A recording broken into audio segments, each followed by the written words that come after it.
Stage 4, Mansion of Darkness, Save the Mind. Background music is Voila, the Magic Library. So we finally made it to the Scarlet Devil Mansion, and now we are moving through what appears to be some sort of library. Stage 4 in Touhou games is typically where the game will take a massive spike in difficulty, and it's for that reason that I'm going to turn this into more of a guide than it has been in the past few stages. The most common thing that this stage will throw at you will be two waves of enemies coming at you from both sides of the screen, both shooting aim shots at you. The way you deal with this is you want to move along the edges of the screen from one side of the screen to the other. Now, these fairies that show up here are interesting because when you defeat them, they will take away all the shots on the screen. They're kind of unique in this effect. They only show up in this stage, and I think they're the only enemies who have this effect on them. It's important that you know how they work because they do show up later in this stage. So these book enemies that appear here have a lot of health, but you are able to defeat them. What I like to do is stay in front of the first one that appears and try not to move that much so I don't put myself at that much risk. But anyway, here's a mid-boss. This is Koakuma. She is just like Deyaozi in the way that she doesn't have any character outside of just being a mid-boss. Just like Deyaozi, she wasn't given her name until way after this game's release, and her name really only means small devil or imp. One thing to note, if you can defeat the mid-boss quickly enough, you can cause extra waves of enemies to spawn. So one mechanic that I haven't gotten into yet is grazing. When you see one of those bullets get really close to my character, you'll see that sparks will fly off of them and a sound effect will play. This is what grazing is. It's when a bullet gets really close to your hitbox but doesn't hit you. It can be tracked by the graze counter under your power meter, and it will also add extra points to your score. So the shot type that I've been using for this stage is Marissa B, Illusion Laser, and Master Spark. It's my personal favorite shot type. It's not as good as Marissa A, but its bomb, love sign, Master Spark, is the best bomb in the game. And I don't have to tell you why it's awesome. So yes, as I said last time, bombs kind of act as a safety net in Touhou. If you get into a situation where you're about to lose a life, you can use a bomb to save yourself from losing a life and spend a bomb instead.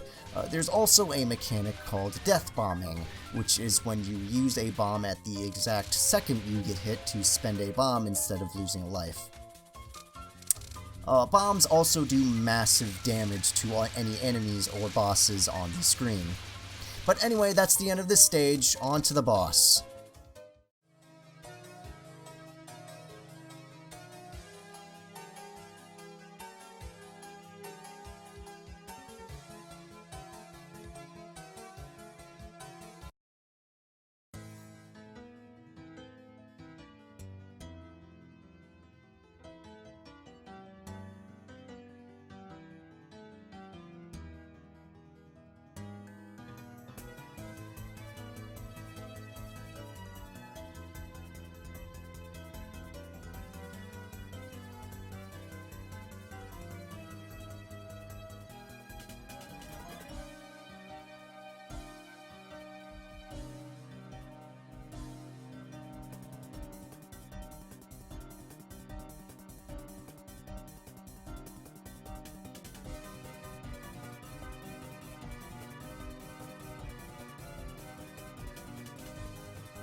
This is the Girl of Knowledge and Shadow, Patchouli Knowledge. Her theme is Locked Girl, the girl's secret room.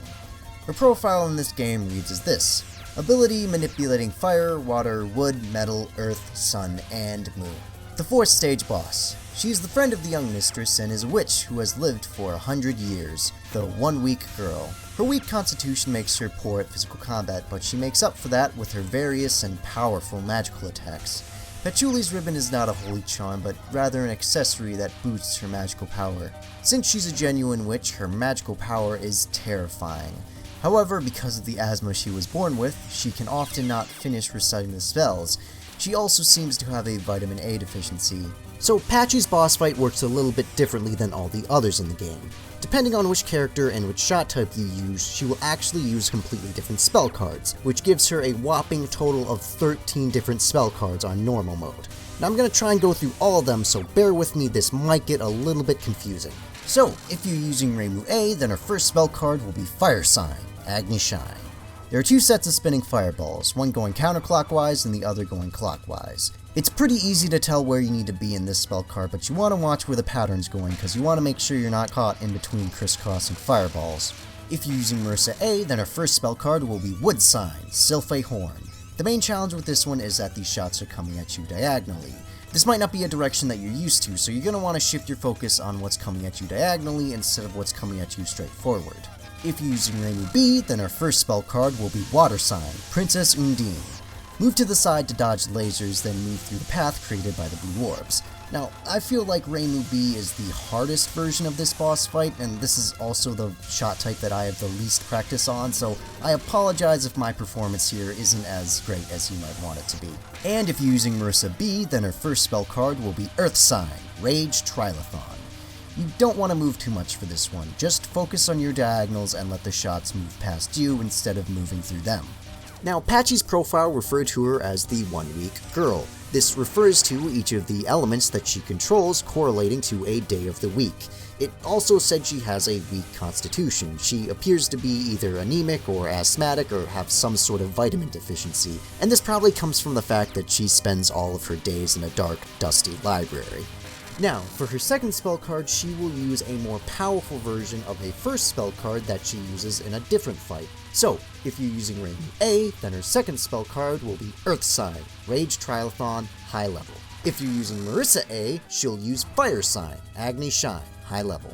And if you're using Reimu B, she will use Wood Sign, Sylphe Horn, High Level.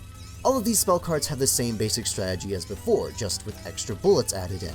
The only new spell card is the one she uses for Marissa B, Metal Sign, Metal Fatigue. And while this is a new spell card, it is very similar to Rage Trilithon, just with larger shots so you have less room for error. Now, for her third spell card, if you're using Reimu A, then she will use Fire and Earth Sign, Lava Cromlech. This is probably her most straightforward spell card. Just pay attention to what's ahead of you and try not to get boxed in. If you're using Marissa A, then her third spell card will be Wood and Fire Sign, Forest Blaze. This is very similar to Sylphe Horn, but because of the fireballs, there's a little less room to move around, so you're going to want to be a bit more cautious here. Now, here's where this can get really confusing. For her third spell card, if you're using Reimu B, then she will use Water and Wood Sign, Water Elf, but this is also Marissa B's fourth and final spell card. The key here is to try and stay in front of her as much as possible. The shot types are naturally going to try and push you to the side of the screen, so whenever there's an opening, you're going to want to work your way back to the center. Now, if you're using Marissa B, then her third spell card will be Earth and Metal Sign, Emerald Megalith. And this is also Marissa A's fourth and final spell card. You're going to want to pay attention to both where the large orbs are coming from and where the smaller shots are moving towards. Usually in spell cards like this, the large orbs are going to get your attention, but it's always the smaller shots that pose more of a threat to you. And for both of Reimu's shot types, her fourth and final spell card will be Metal and Water Sign, Mercury Poison. This one is actually pretty simple, just pay attention and try not to get caught in between the crisscrossing shots.